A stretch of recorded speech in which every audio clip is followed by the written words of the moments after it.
Беги кең элемен сақабыт сиригер. Керексенер жоғын маны жонноқ қотогу край эрчимнег жонун. Эрекке сейгетин бары да сергибит. Төрөбүт төрүт төлбетин дуhатын бары кылынан таптыр. Төрөбүт дойдутугар ухулуччу беринилех. Таланнах жоннор бутуттан бирдестере кодоғынюк Спиридон Попову аттыққа сөп.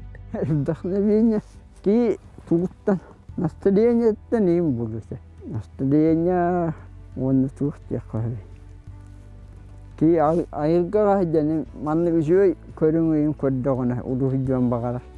Тега хаттагана буттугун баддаккана асуубун. Денне үжөй абдахнавение дан киде.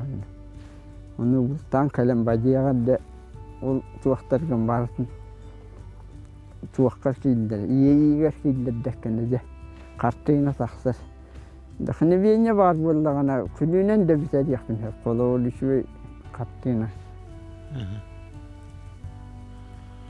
Doyduğun taptı git. o hevden bu yayduğun kurak kabaddak bunu suluba doyduğun aktan meni hele bir tavalar bu hayın eküyürü urujavsun bu balıktan kaleni hem tuğakkatı verem baram katkatı verem ba o köhül kaya O köstür diye.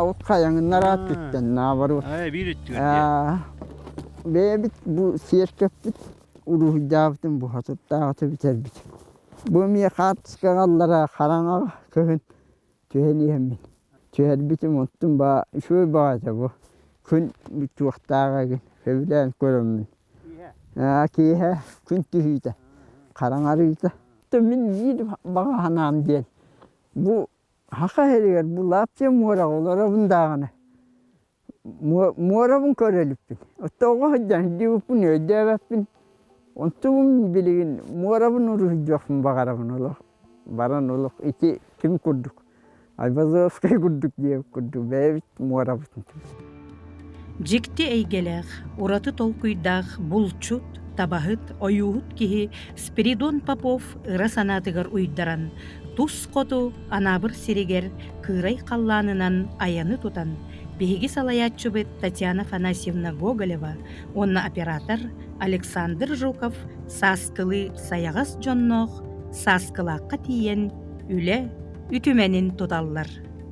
Жокускай коракка хоту Эргимте ычаттара төмүллен кубак артикиден кинерген Аллах коталахыларга онна белере айбыт быстапкаларгар бегини ыңыран көрдөрөн үртүлер онна буллана бу кубак артики 2 сылыны тылдар бастыкы хылыны эжеген Эвенки национальный района Бахылык Василий Николаевич Сорокин, табарахын кытта Эдуард Петрович тыын кепсетеннер бу улахан бәлі проект тақсан кәлбет. Якутская артикаден общественная организация бар, Владимир Михайлович Членов қаллар бит общественная организация табылар. Якутская артика онна кубак артики хилбәһән биргө яқтарын сөпәбиттен санаттан анабыр улуғын ычаттарын кытта бирге үлелесті бит. Кубак артики биги қоту әргімті оғыларын ычаттара спорка бәлерін кықтарынан кыттан улуспут бар детергіна. Оны бұл культура түтігер ұры, үнкі, графическай тоғы ұрғыйден нахан тірігіней анығы ирдебігі хөпті бәр әме тоғы бір қайсқа хаңа бар бол бұд. Оны тағынан иіске, ити барытам бігі өтчаттар бұд. Туғы хатықтақтарын қайдақ тағымға тақсықтақтарын тұрорар, планканы тұрорар коталығылар болулар. Есегер кейдаққа кыргыттары олаттары көрдаққа бары дойдуларын таптылара, дойдуларын туғығар кейселер олыра, өддақ көріргі үшігей. Тапталлах сахабыт дойдуда чачери чергия үйіне тұр, дағырду әйләқ народа үйеттен үйеға тұрғыр. Ирбеттің бор бұтын табылан, нүргуын тақсарын кәлейді. Хотугу халланы сырдатан көһөппүт күн жолбут көрейте. Тапталлах сахабыт дойдута чечери жергие үйне дур. Догорду элек народа уяттан уяга туругур. Далеко-далеко, на северо-востоке. Хотя и говорят, что край у нас суровый, метели, мерзлота и мало теплых дней. А вот я говорю, что край у нас здоровый, что края лучше нет и нет его щедрей.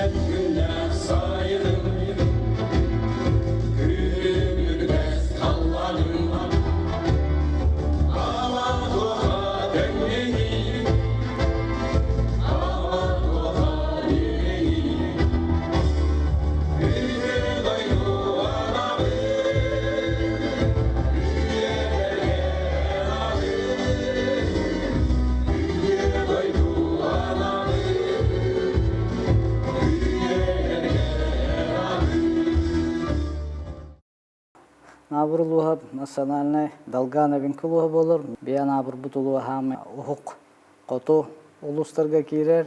Икке бехөлөх тәхпет аскалах, онна үрүнкая бут бихеха. Бұл Дальний Востокка хамы коту улус болор. Осая нехилене бит үсәң артыынча ки кереңе болор. Сүрін жарықпыт бихеха урутурук коттан эттаққа бихе таба итита болар. Табабыт ақсаны хүрбе үстіхінча кереңе болар. Икке қағашты олақпыт үрін қаяға, он хаскылаққа. Хаскылаққа икке таба итер стада бар, үрін қаяға ағыз стада. Оны тағынан бихе ұлыспытығар промышленность бар. Республикаға да білер. Анабыр алмастыра ден алмаз қостур акционерное общество бар. Бихеге бұл 2-нче хүрбәтө тылы түміктен 2 спартакиада Куба картиге ден терені үттібіт. Жүкускай коракка бұл Куба картиге қайдақ ағаламытын ақтана арбаллақ бұтына бұлырын хайын мен коллега бұл кітті әжіген әбәнкі национальный ұлуын бағалын кітті Василий Сорокиннен кәшітен тұрарда ақпыт. Бұл Василий Николаевич бәйтін идейтін етер. Мен бұл бейге артика әдірітчетін түмері тұғыттан маннық спортивнай, оны культурнай тәрәхіні етеқін бағарабын дейір. Кірджік бұл маннық тәрәхін, бұл маннық спартакиада бейге әдірітчет бұтын түмер әбет, бәйбәләргіті беселлер әбет кенілер. Бұл төрет культураларын хайынарыларғар үддәқ бұлғамта урыларда, оннаттан осенен бейге бәйбәбетер бұл көрдіремет бәйбет төрет жарық бұтын, культура бұтын, көрдірек бұтын нады дем болда. Хүрбәті атылға бұл бейге анабырлуға тәрген үттібіт, иннәк аспыт спартакиада бұтаттан көрөммет. Кара уларталар келдерді біттек қайып. 11 улус кытынна, онна бейге бәйбет төрет культура бұтын, төрет жарық бұтын әменнел жәл жапты. Оның көрдері еқ бұтын нады дейбін, хайынлары еқ бұтын нады. Онна бұл әдірітчат бәйтін жарығын ел жарын көрдері еқ бұтын нады дейбін республика тағымығар. Анабыр улуғыттан қыратық бұғатардан кәпсір боллаққа анабыр улуға культуратын жетігер олар анабырдағы крайы оның этнографияны өретір түмел. Бейі түмел бет 1999 сыллаққа құлын тұдар хүрбе чығылатығар төріттемді. Бұйыл хүрбе жөт сылға бөбес сыллақ юбилейін ұлла. Анабырдағы крайы оның этнографияны өретер түмел құлын тұтар 19 күнігер 1999 сыллаққа төріттемді. Бұйыл сүрбе 5 сыллақ юбилея. Түмер сүрін үлеті чинчиер әдер көлуенеға культуратын, традициятын үйетіте тұрдың ден үлебітін ұтабыт. Ол күрді кейін библиотека өлелер. Онна культура бұд жетін егінен народ айымнетін театра Мария Пантелеймоновна Решетникова атынан театр илән сағалан үлетін ыта турар. Куба картики спартакиада быт ағылдытын илән сағалан бәлемнен Яна Николаевна Спиридонова культура туйгуна бәлемнен тағыр бұта. Олы сәлбәқ оғыны бәйбіт олықтақ оғылар бұт кәләннер ыңырынылнаннар сүрдәқ үшігай ағылды бол бұта. Модун спортивный комплекска тоқ бар культура бұт анабыр ұлуғын историятын, культуратын бәрелі біт кірі біремеға олық ағастық кеңдік көрдір біті Яна Николаевна бәйтін салайытынан. Яна Николаевна 2005 лучший работник сельского учреждения Республики Саха-Якутия премиятын ылын тұрардақ. Академия бытыгар котугулу тетеме ил гыннаран, жүкәбіл отын күлімнетен, таланна хуятчы Яна Спиридонова bir ütü күн кирен келли. Яна Николаевналын ихрехтик далган норотун, төрөбіт дойдутун, алгы анабыт үтü жонун, анабыр алмастара ансамблы терейетін туғынан сәргестібіт. Истин бу керексен, қоты дойду қоғыл кыгын кескилләқ кепселин.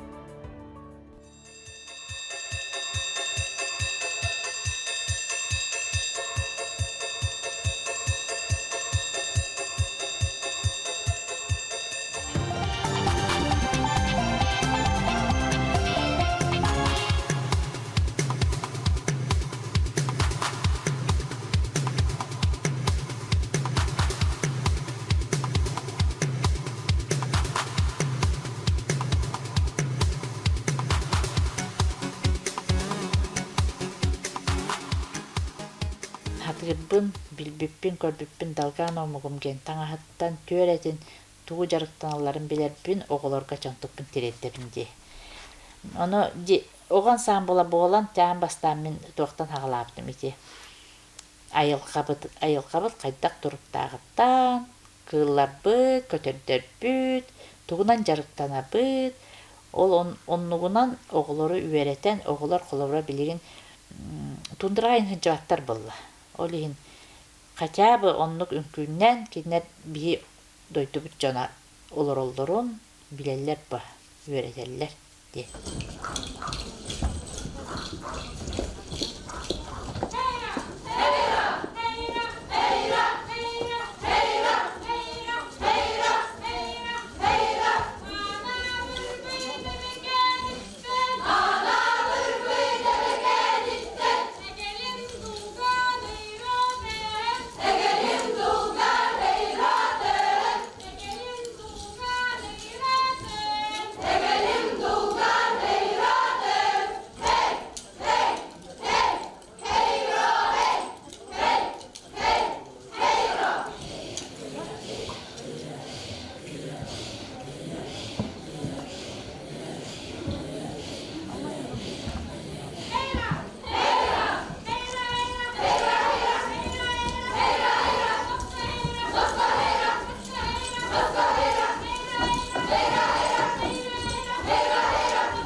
Наш родной Анабарский улус расположен на крайнем северо-западе нашей республики, рядом с морем Лаптевых. У нас есть два населенных пункта – Үрүнхая и Саскалах. Уникальность Үрүнхаи в том, что он является единственным в республике местом компактного проживания долган, а Саскалах является административным центром, где в основном обосновались эвенки. Отсюда название нашего улуса – Долгано-Эвенкийский. В нашем районе проживают более 30 национальностей, а население насчитывает более 3000 человек. По роду основной деятельности наш улус является сельскохозяйственным. Традиционно наши предки занимались оленеводством, рыболовством и охотным промыслом. А благодаря Николаю Егоровичу Андросову, который первым создал алмаз Анабара, наш улус стал аграрно-промышленным. Николай Егорович Андросов родился 27 февраля 1936 года в селе Уджа. В 1957 году его отправили учиться в Новосибирск. В Также он родился в беднейшей семье крестьянина. Николай Егорович Андросов – первый руководитель Анабасского улуса, отличник просвещения РСФСР, почетный гражданин народного хозяйства РСЯ, почетный гражданин Республики Саха-Якутия и почетный гражданин Анабарского улуса, легендарный сын и политик авенкийского народа, вложивший огромный личный вклад в социальное, экономическое и промышленное развитие улуса. Благодаря Николаю Егоровичу Андросову, его мудрости, дальновидности, его знанию своего родного края, мы сохранили прежнюю славу края оленеводов, охотников и рыбаков. Очень благодарен алмазникам за серьезное реальное сотрудничество, за понимание наших бед, наших трудностей, наших проблем. Я верю, что это сотрудничество будет укрепляться, расширяться и станет настоящим будничным делом совместного проживания на этой северной земле.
Сегодня бы я хотела вспомнить о нашем уважаемом человеке, как ласково мы его называли, президент Анабара Николай Егорович Андросове.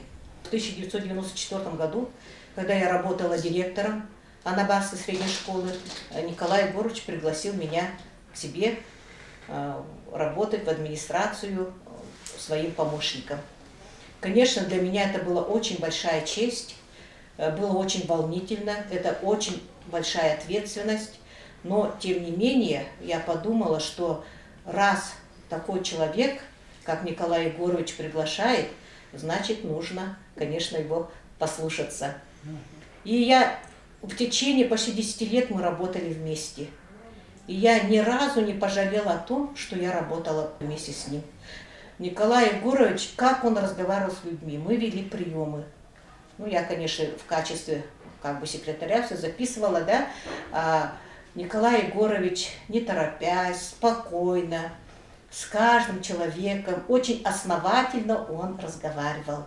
Так как он знал всех, абсолютно всех людей, которые жили и живут в нашем Анабарском улусе, он интересовался, знал о них очень много, как у них там дома, как родственники и так далее, да. И вот это было очень, для меня это было так смотреть, да, это было тоже учиться, чтобы так разговаривать с людьми, как он разговаривал. С каждым он находил общий язык. Благодаря Николаю Егоровичу у нас сохранилось оленеводство. Как раз когда началось время, когда все оленеводческие хозяйства стали передавать в частные руки, Николай Егорович тогда, он, конечно, очень рассердился, и однажды мы когда сидели, он говорит: нет, говорит, я у себя в улусе оленей оставляю. Если они уйдут в частные руки, то у нас уже можно будет уже в дальнейшем и не думать, и не говорить даже о том, что у нас будут олени. И он создал МУПы, муниципальное унитарное предприятие, и олени таким образом сохранил поголовье оленей. А сейчас наш Анабарский улус занимает 2-е место по численности оленей в республике. Это благодаря Николаю Егоровичу Андросову. А также помню, однажды он прилетел из Рымхаи и привез такой в колбочке, такое темное что-то. И он говорит: Валентина, говорит, смотри, говорит, это наша нефть, анабарская нефть. В 40-е годы на южно-тигянском месторождении, не так далеко от Рюмхаи, добывали нефть. И вот одно время вот Николай Егорович вот именно вот эту нефть исследовали, оказывается, качество очень хорошее. И даже вот одно время, год-два, в Рюмхае вот эти котельные, они отапливали вот этой нефтью. Но затем Николай Егорович сказал, что это надо законсервировать, пусть это останется для наших потомков на будущее. Панты оленя – это же лекарство, да? И вот благодаря ему, его вот идея нашла отражение, была создана тоже фирма такая, да, где главный был Сергей Леонидович Зорин. И вот и сейчас в Мирном продается пантокрин, который вот именно берет начало вот из нашего улуса. Но особое внимание Николая Егоровича – это к детям. Николай Егорович говорил, почему, говорит, в нашем улусе, например, да, вот в Рюмхае школа, в Саскалахе школа, говорит, почему у нас нет гимназии? Говорит, наши родители, наши дети достойны того, чтобы у родителей был выбор.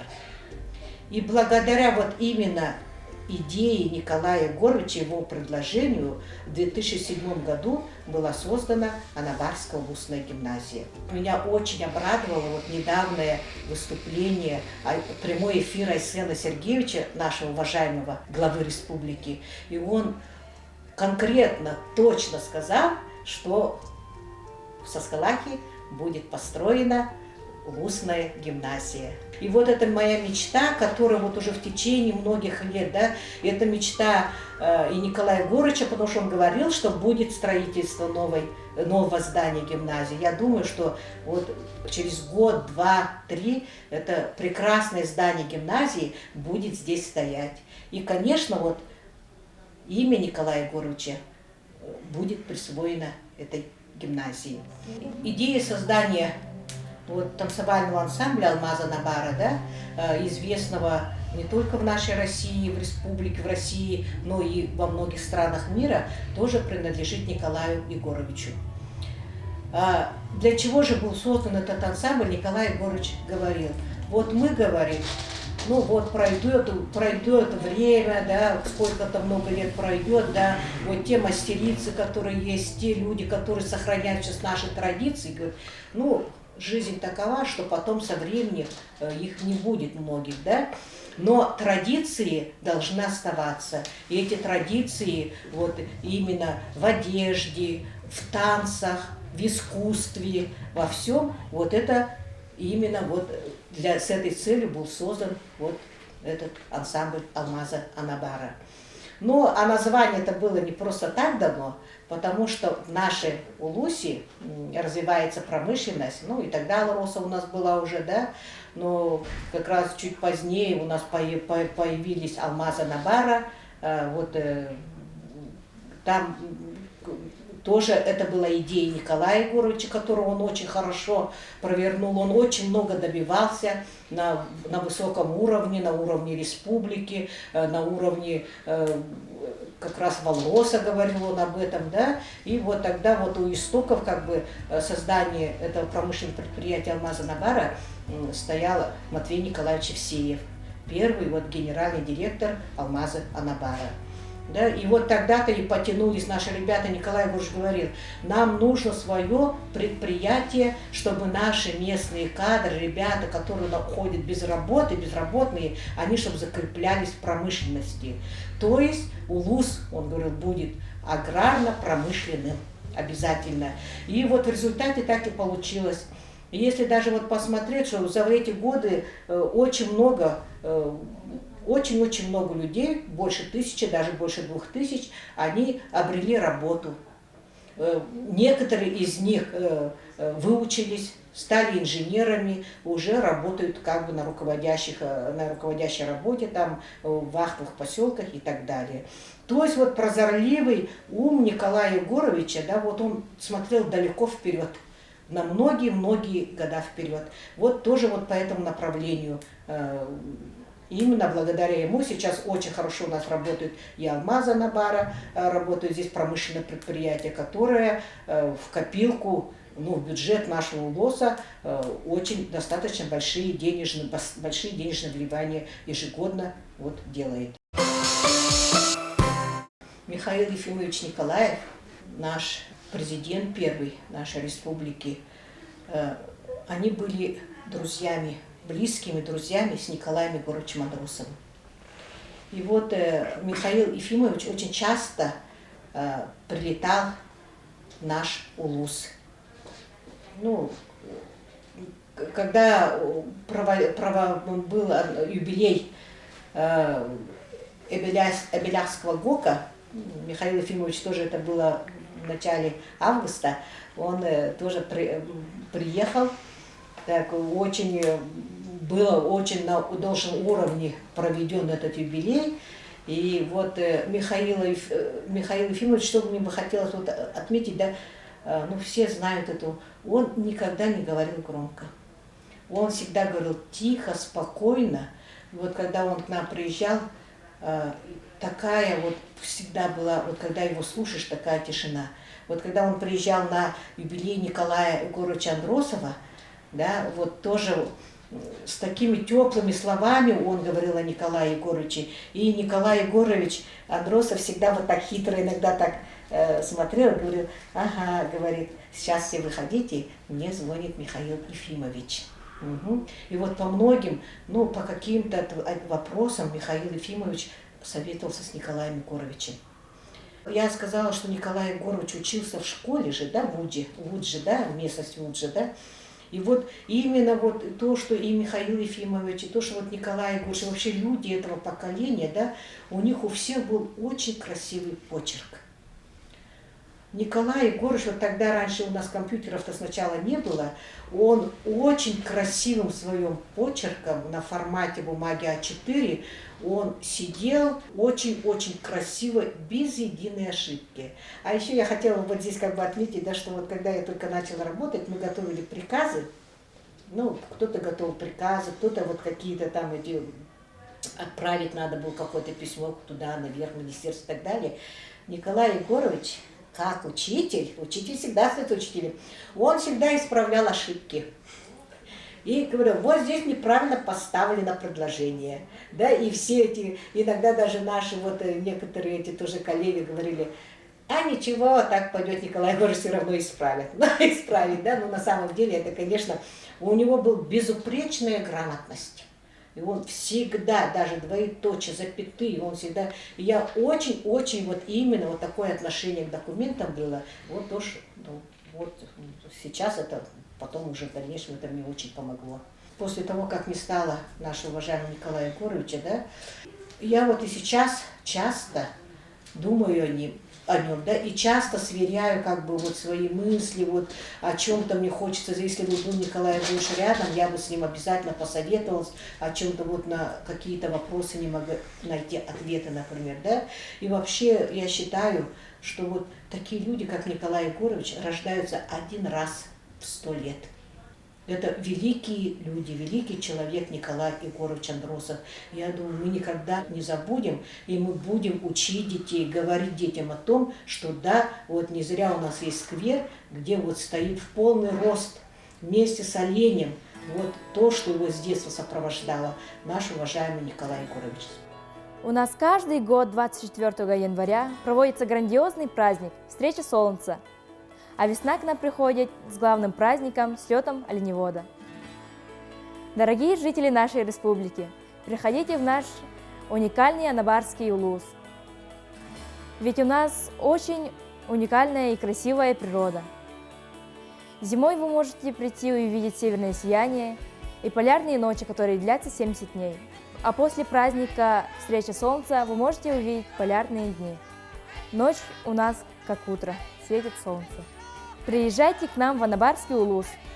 Нашими танцами вы сможете увидеть, как наши предки поклонялись солнцу, занимались охотничьим промыслом, красоту нашей природы и наших животных, а именно как дикий олень, волк, белый медведь, еще белая сова, овцы-бык, утки разных видов, нерпы, песец.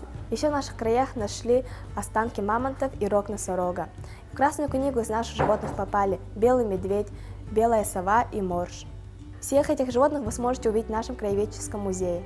Анабыр улуғығар бияқа сүрдәқ жікті кыллар баллар, оннық же бияқа үрің әхелер баллар, море лаптевық, тюленнер баллар, онна нерпа бар, полярные волки бар, дикие оленнер баллар, бияқа бұлағына мора арас күстара қастыра баллар. 1990 сылаққа бияқа афсавык әлбәтәрілер. 1990 сылаққа афсавык албыттар. Билеген по счету уже 100 голов и больше. Бұл бастықыз албыт природа и фауна ден. Бұл бияқа үрәқтер бітігер, көллер бітігер, сүрдәқ әлбәқ мұмандық мамын моға, мамын оңықтара, тиістері балалар бияқа. Бұл көрдірекпін бағарабын тиістерін. Бұл бұлағына местный жандар бұл бұттастары болалар. Бұл бұлағына сасқылақ, оны үрін қайық кірдігер бар төпті күрік тастар, айылға бәйтін ұрыр тастыры. Кені есе түте құмақ болар, алжыдан көрдіққа, қаптағай тарелка күрдігеме тастыр балалар. Онлық же бияқа песец бар. Кырса, гарнастай, онна әбәқар бар. Бұл көрдірекпін бағарымын әбәқар бар. Бұл 2 зал бұтыр кәлі бет, анабыр ұлуғын олығыттан қыратық сырдаты болар. Анабыр ұлуға 2 поселоктақ, білерге күрдік. Самай рақ сытар поселок бұт үрін қайден. Онна компактна далганнар олар. Бұл сасқылақ тен бұллағана әбәнкілер олар сердері болар. Анабыр ұлуға традиционный брахниктардақ. Са-сайы табағаттар брахниктары болар, слет оленеводов тен. Анабыр ұлуғығар өз оскола бар, онна өз детский сад бар. Онна темете урут анабыр ұлуғығар мандык промышленный өсі бір поселок бар еті, поселок әбәләқтен. Тыгынча 960 сыллаққа 17 марка, бұл мандык колонна масынынан кәлен, бұл мандык палатканнан сытаннар, бұл мандык финского типа поселок оңыроллар. Кеннер бұлағана бәлдергер же балығалақ әтлер, бәлдергер же мағағыннақ, осколалақ, детсаттақ олар бұттар жағанан. Айкетігінші ағысылаққа Набарскай гок әстер, онық ұғылан қалар бұл поселок. Өсекінлер бұл бастан бұл поселок оңыролларғар, здесь будет город Анабар 1990 сылден сварочный туғынан выжигайданнар, город болу дегін абыттар, он тұғалары бұл бігеға кәлін тұрар. Өсек биһиги герой бут, биһиги бастыгы голова бут. Николай Егорович Андросов стендета турар, көрөргү курдук. Кини ам бастыгы үлетин педагогунан саглабыта. Онтон улус баһлыга болан, болгомтатун тыга хайстватыгар урбута, онна местный кадрдары үереттерерге ден болгомтатун урбута. Оннук же биһияка билигин бу Муп Спиридонова, бу маннык же тугунан местный продукцияннан астарың оран атылылар. Өсі бияқа бұл бұйыл молочный сахарылынна. Бұл әме Муп Андросова кені. Бейгі зал ветеранов турабыт. Бейгі кен туттары Юрий Иванович Туприн.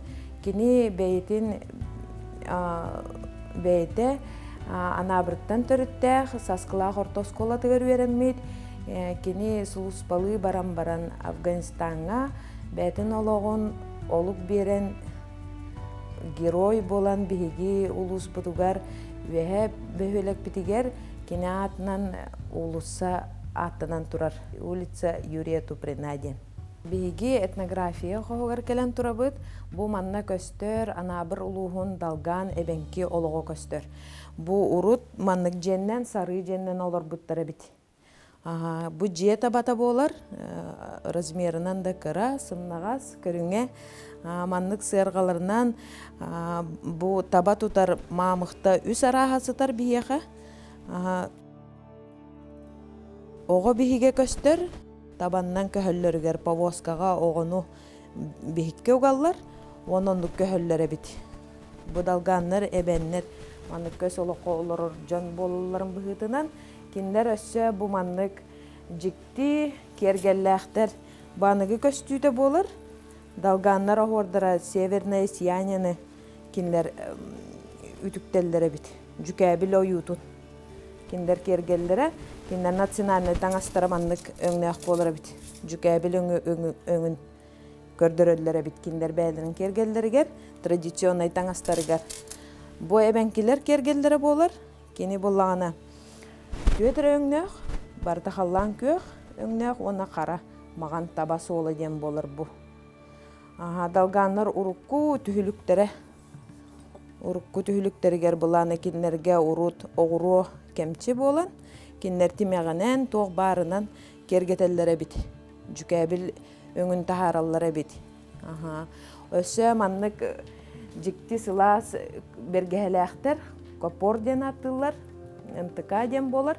Иһә кырса, таха табат теринен болар, тугут теринен оңороқтарын сөп. Билигин декетеллер булчуттар манна. Бу маннык охор арас будалганнар эме бергәһеләре болар. Иһә кырса, бу манны божута арас болар. Кырса кентен болон сөп. Бу божулулар сырайдары лүйбәтин ден. Бу истеннер ихиттере малларын уктар матахалара болар, кытчыгый. Чухоллара дем болар. Бияха өсі боллағана 1964 сыллаға оскологулары лағыр күрдік тақсаннар. Бұ местносте қаланчаттан бұ маннык кальчуга бұл бұттар. Учуталарын кітті тақсандар. Бұ плетениетінен көріндер нұтчақ ырыссарын кальчугата ден бұхар бұттар. Национальный бұ традиционный далганнар сондары көстер бияға. Бұ керген тақсар чөче халадайы далганнар халадайдыра. Бу арас мандык семектех далганнар соннора болар. Бу билигин да мандык этербестери кетеллер, сарыннан оңылы бут. Бу мандык кыроголор эме сарыннан, мандык арас оғыр олан билигин да кетеллер оғылар эме. Бу кырсаннан аныгы истиллях кырса шубоңыр буттар. Мандык кетеллер эме, кылгас да оңостоллар, ухунда оңостоллар. Самай састақ сонмут далганнар соннара бу. 19 үйе соны. Бу боллағана жикти эме обменным путем келбит тимиддердех үрін көміз. Уанна аныгы далганнар кейі соны. Бу маннык аныгыта. Маннык түхіліктех, курдақ болар. Уанна бәхет маннык бергәһеләх болар чарас. Аны көрдөр яқпын сен. Бу кулгақ дем болар. Бу таба солы болар. Тыңырақтыра дем болар. Бу тугут тиритнен оңылы далганскай сон. Қалың тахаджы кетер сон болар. Эме оғордара арас жүкәбіл өңінен кергетілі бит. Бу боллағына традиционный эбенки таңхан үтіктен анығылы матыптақты қоңыр бұттар. Каждый хозяйка көхіргер бу матаха дем болар. Табаннан көхіллергер урут көс олыққа табаннан көхіллері каждый қахайка бәтін ойутын түйері маннық матахаларынан малларын табаға байын көхіллері бит. Ана бір ұлығын музея 1999 сыллақтан үлетін сағылабыта. Бұйыл бейге юбилей бет сүрбе 5 сыл бұд. Бейге ңырыты бет анабыр ұлығығар кәләңет, анабыр ұлығын краеведческай музейгар ылжыттан ден ңырабыт. Уанна әтемете барғытығар чеген дробияны жалла ғолығы. Анабырдағы оғы искусствотын осколата 2-тігінші сүрбе кесыллаққа үлетін сағылабыта. Директор бұд Мария Васильевна Корякина сүйрен көтін улус администрациятын өйөһүнүнен алмас сынелан кин жетігер оғы үйері көте сылжаргар анан сырдык ырас өрімін ұтылыбыта, онна анығы ирдебілерге әппеттір материально-техническай база бұд қаңағының улус бұд администрацията үбіләбді. Осколабытыгар сәтті рас уроктар баллар. Хоровой, гончарный, живопись, декоративно-прикладной, театр, үнкү, онна фортепиано. Фортепиано, онна үнкү уроктара үрін қаяға әме филиалбытыгар ұйдылалар. Осколабытыгар барыта 116-го айар әйге арас қайысқатыгар сасқылақ онна үрін қайын ехелектергер үйеренердер.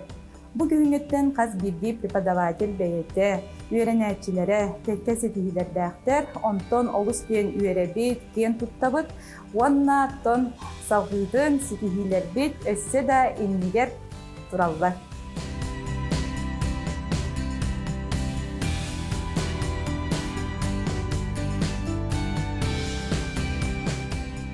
Ырах анабыр сирин оғылыры, жерекән әйгеләқ төрүт айылгыларын серге, ан дойду кереки тихигер уйуллан, үнкү нарын абылаңар ыллараллар, керексенер ойуғут, оғыржут едетигер үйренеллер. Мен аdım Yakana Müşerden, bu dişi oskolatыгер үйренемін, Хоровой класска үйренешті болабын. Мен манна 2-нче сылтан жабын, үйренемін. Учиталым Алена Петровна Голикова. Bu dişi oskola beyde 2-нче сылга аңалды бұда. Үшігей, просторнай, оғылары үйретергеген үшігей барыда. Хотугу кырай оғылыры бараммат бай үйрегі өрі тұталдарын тағынан, әрчімне күнкүні кере оғыры жарқаны серге, ырыны тойгу таптығылар. Таланларын оға редакториттен сайынларарға жолғалар. Жерекән әйгелерін ейіләк жүрілінен әңірден төрөбіт кырайғы, модун ие дойдуга мұңытур тапталға, беріниләк болуға итилләлләр.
кото анабырга бихеха дойдубут президента Владимир Владимирович Путин кеголебит культура национальный проектын өйөбүлүнен үйнер көлүнө библиотеката 2-нче сүрбек кисыллака анын телечче аспыта.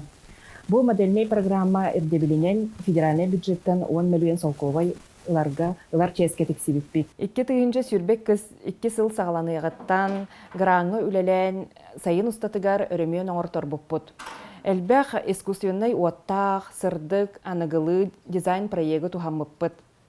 Аныгы эрдебилинен ого библиотекатыгар робот библиотекардамыппыт. Ону таханан 3D принтер, виртуальный очакалар, сабыз саңа компьютердар, игровой интерактивный экраны, Орфит аныгылы библиотекага туханалар технология оборудованиятын, онтон да атын арас териле техникана атыласпыппыт. Үйнер көлүөнега навигатор ытчат түмсер анал сире арылдан билигин IT-технологияга үйрете сылжабыт. Онно оголор туханалларгар квадрокоптер, экшн камера, видеокамера, фотоаппарат, графической планшеттер атыласпыппыт. Саңа көлүөнө библиотеката арылыгыттан ылжыттар агачылар бөгө сырыттылар. Бу барагай проект Артико районугар килбитин көрөн бары серген, кайган, сүргелере көтөгүлден бараллар. Библиотека игр арылыбыт, ытчат түмсер навигатор оголору программирование жарыктыбын. Бу навигатор игр квадрокоптердер, графический планшеттер, арас оборудование бар. Ону көргө көрдүк үчтөн объекттерине балдар. Билинги сайдыла голокко библиотека бу түлетигер саңа кайыскалар кото кииреллер, арас кабаанна аксыяларга, виртуальный уроктарга, выставкаларга, мастер-класстарга, төгүрүк остолларга, ого аймак жон серге сүбүлән кытталлар. Саскалакка ырасана библиотеката киирен саңа инновационный проекттары олокко киллерен, жоммут сергебит, ытчаппыт, сайдыла олокпутун кытта тенге кардылыларыгар үжүгей белях болар. Анабыр улуһун таланнах мастардарын эйгетин сегетен көрүөкка. Ага дойду улуу серитин кемигер саха истеньяңнере коба хүтүлүк кәнче тиген ытар боллактарына. Билиңи сылас истәк мастардар уолаттар бытыгар байыннай плащ палатка тиген ыталлар. Кыйыны түргететерге күс көмө болаллар. Анабыр улуһун өйүн санатын тотон олар оржон духовунас кийинигер. Библиотека жетигер түмсен, үтө жылалар, саңа идеялар, балысқан проекттар үескен тақсалларыгар төхүй болалар. Салгы, ураты көрүлер, төрөбүт народтарыгар чакчы беринилер, жохун жону кытта кепсетер, үтө түгенге кыттыхаргытыгар ыңырабыт.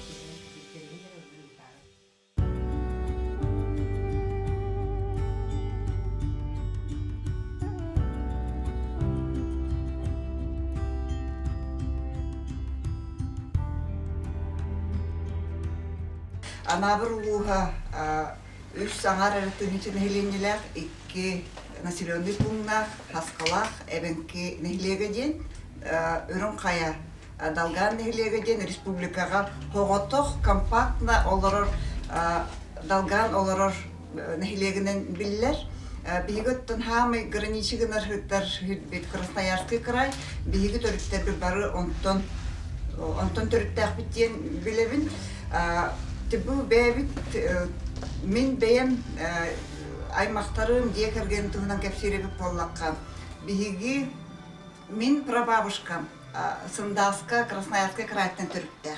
19 оғыны түретін бұл анабырға амбастақы мать героия. Эти хамы мен хорым мақтайырым ден түрден 6 жыллаға Калинин подпистақ мать героини ден кығыл кенегалях, это у меня хранится. Бұл кене сене олар Мария Кустакүневна Туприна ден. 19 оғыны түретін бұл түрден 6 жыллаға Москваттан Калинин подпистақ оны құмақы кәлбеті ден бұл анабыр ұлығыр үрді қолыған события дейбін. Тоғы дейтіқі олата bu transporttağını, toqta logistika hoq biremetігер. Kimere üçügey ülehet ülelen, bu dokumonu bölemden, Moskvaga Kreml'ge tiyen, bu kihi ılığta qatın ılbıt demin, urukku jön ülehetterge, например, ınırken hügürüyen hanıbın min. Bu dalganlar, ağı onağı sılgadılı, например, tühünçere den ete. статистика теринен ол кәнниттен агуанага сыл кәнниттен че бу элбен хаян билген хинеттон аксамыт элбен турар дибит онда бу кәннике хүббе хылларга далган болар бутун бихи кантан билли битти биги осколого веренде халжаммыт далган тыла ден өреппит битте хоха били хакалар теллеринен туспа диалектен бу хаскалах онна үрүн кая бу билинги кепсетер дагына кепсетибит кырдык атын били атанатын диалектиби курдук онон бигитин туспа омук курдук туспа национальность далган диен бар диен эти ученыйдар үлелилер төрт сөптер тибит онда бу кеннике битим курдук сүйбе последние 20 лет бу биги бебит далган болар бутун билбиттен таңаспытын төргүтенере битсеп национальный таңаспытын бу кайдара барта жерекен диеби курдук того оннуга биттен этер боллакоттон биги тогусый кыгымытыгар полярная ночь тенитте билагатти дибли күмүк кирен баран тақсара нар қараңаға хылжарбыт. Олхи манны жерекен өңі талан бу манны қаябыттара бу бихиприеткалар бітеме біле хырдыққа тарды дейін күрдік өтнүйбе. Мен, например, керені кырахывайы қайырға қаялы бұт ойулар бұғылақ сейбін. Оны қас биді ойубе етеме значениялақ қандық бағар біле омыққа боларын күрдік. Оны тұқырытып бәйім туғынан кәпсиребіп боллаққа Нахаты стақтық тәппетербін бұ Далгана Мукка республикаға амбастақы хүжие болар бұттамын үрдағын ден кен тұттабын. Онына бұ кәлен, мен кәнде біттен кәлер көлуінаға кен артыққа холар идім демін бәйім испернаға астынағын ебін. Ити бұ судебный система қолы ләбетім хүббеттен тақсақыл болла. Онына тоқтияқпыны бәйім олықтақ кей боларын бұғытынан бұ үлі қолы ерімеға вдвойне әппетіндес. Этерге дылу үстүгінче кихи бир столга чайын олар бадағын дәхін білағын бұғы кихи қанттан төріктәқ туық условия құлап бұта иете ағата дейбі күрдік. Олығын ұттын ары кірдік ұрақаттарда қабыс же онына екі төгіл үстігіл әппетіне стейбін. Спиридон Иванович, Мария Трифоновна, Уан оғылақ жекергенге 90-90 күнсерін көрбүдім. Оға хаспыт анабыр туындаратыгар Мустах Мора катылынан көз жекергенге. Аспытан түрөбіті дүгітін оғыз тақтыбыт елі қағам үрін қаяттан түріктәқ түрікі далғанлар болалар. Тәтәбіт кәпсерінен кенелері 1960 сылларға анабыр ұлығығар бұс азғылақ нәхілегер таба стадаларғар ұғылды тағылды тағаста ден кейі тейбетінен хүбәстен ағабын Спиридон Иванович Туприны, Убая Алексей Иванович Туприн, онна Спиридонов Никита Васильевич. Ити үш әдер уалаттары декергеннен бағастын манна сазғылақы көрден ағылдықтара. Ол келенлер өз ұстаданы тұттақтары екі берегедерінен аламыттары кенелер, оны жа үлеләбітінен барқыттары. Ол жанлар жек әркеттерін жекелен әдер уалаттар болақтары кенелер жа керген дәрінен олықтарын жа бұхас қылаққа оларын хағалабыттара. Бігіге бары уан бірге төрәбіт оғылар туындыраға ұлапып бұд, табаға сайынлары кығынлары ұстадаға хәджан төрәпіттер біт үлелерін олықтарын жағақтарын әрқадынан білебін ден, мен ол жолым ден мақтанабын өбігелер бәр үрің ақты олман текқа. Оға аспыр, жоллақ оға аға біліқті әбіттерігер түріптерді мақтанабын. Ағам Спиридон Иванович Туприн анабыр ұлығығары культура туйгуна болбуда 2-шақсыққа. Оны тәңге саға сирен тыятын қағайыстыбатын үтөлі ақыл хеті. Убая Аймак Убая Алексей Иванович Туприн кини бүтүн Российской Федерация тыгын кайыстыбатын бүтөлөк үлейде болбута. Ол кинилер бу үрүн каяттан көһөн келен бу тыга статтаба идер стаданы хөргүп бүтө өңөлөрө онан ханаламмыда диен. Агам сослужный работник сельского хозяйства Российской Федерации. Бионыл бригадирный ләбите, iki стадаға, bir стадаға ча. Үлі ләбите. Ем Спирдона Валерина Кентьевна ден, кені ағата әме бір историялақ оғынныр. Мен ем ағата Иннокентий Васильевич білдейлі оғынныр. Кені ұрут табағаттан үддебіт, онтан бұлчутынан. Хәри өкемегер үрдән көмеліғін кырсаннан, ете бұлттан, қанян, үрдән үрдіңнәр коммунист оғынныр еді. Эбит Кылтаев Константин Николаевич созыптак депутат Верховного Совета. Эбит емиете мамантан саскалактын төрттө жайты. Экени болланы бәйте бенки, биги болла эбит түнен далгандар, Красноярский далгандар болду. Тан токка Красноярскайга, Сындаскага олар аймактарды. Он бен боллагына оголору научно-практическая конференция белем дибин. Юксун боллагына бу далган омукити огорун, аттан токтар жебет малын туунан доктори үлелери, чижер үлелери үтөт. Бен уруйжут истеннях болон таксар бар, көмөрөспүтем Якылтасова Тамара Николаевна ден. Учталым ете. Кени анабыр долгуннара ден театр мод иппыта. Онно мен дизайнер да ачыбын, оны истен ачыбын да бәйт олорамын. Полярный звездага барамын.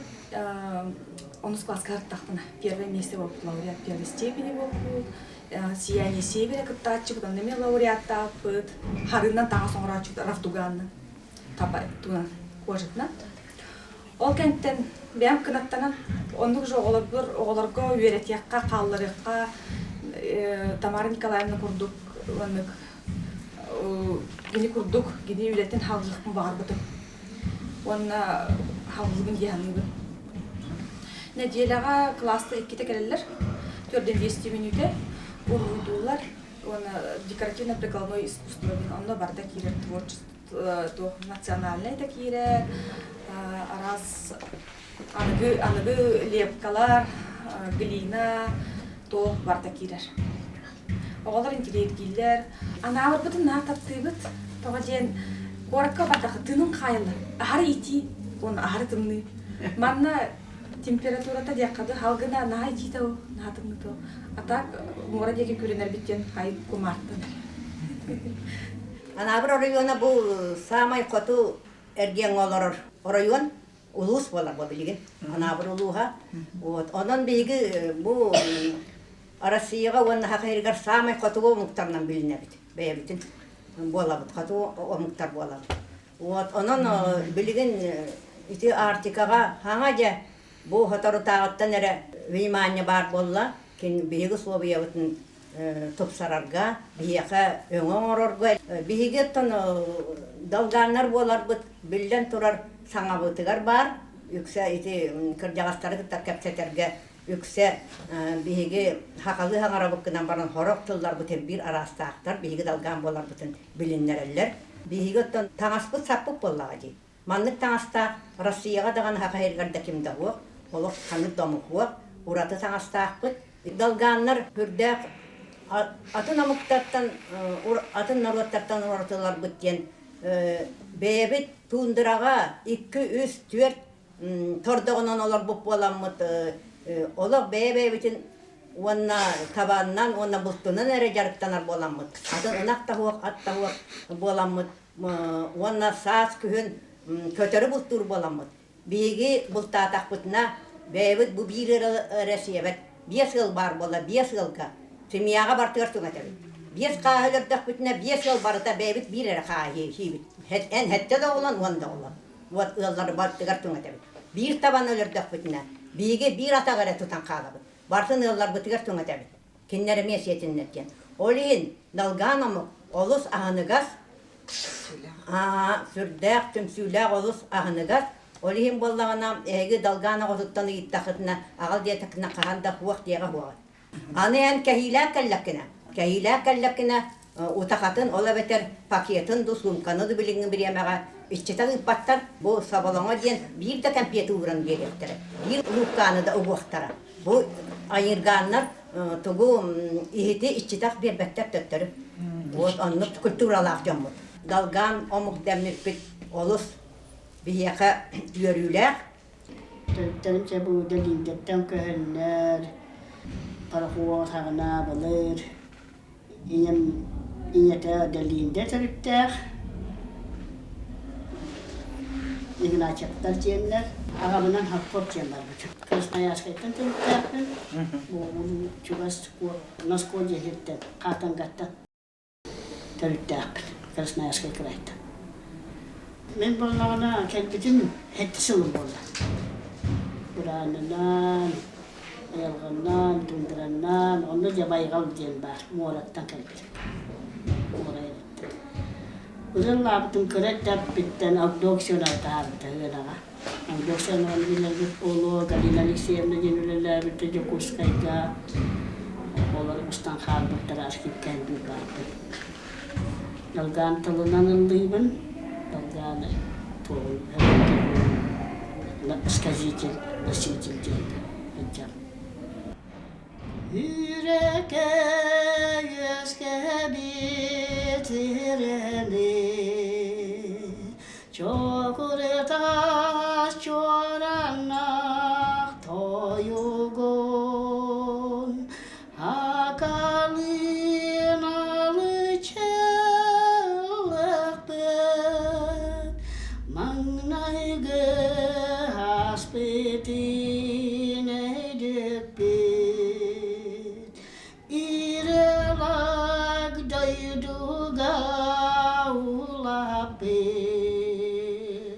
Çokurga kıtılga yüskebit oyulak çokurga naktanam hiribitin irenan toyabit imitaksan jegitin sirdatin ahirtan yürekit hünyannin algız bir bihine bihatem.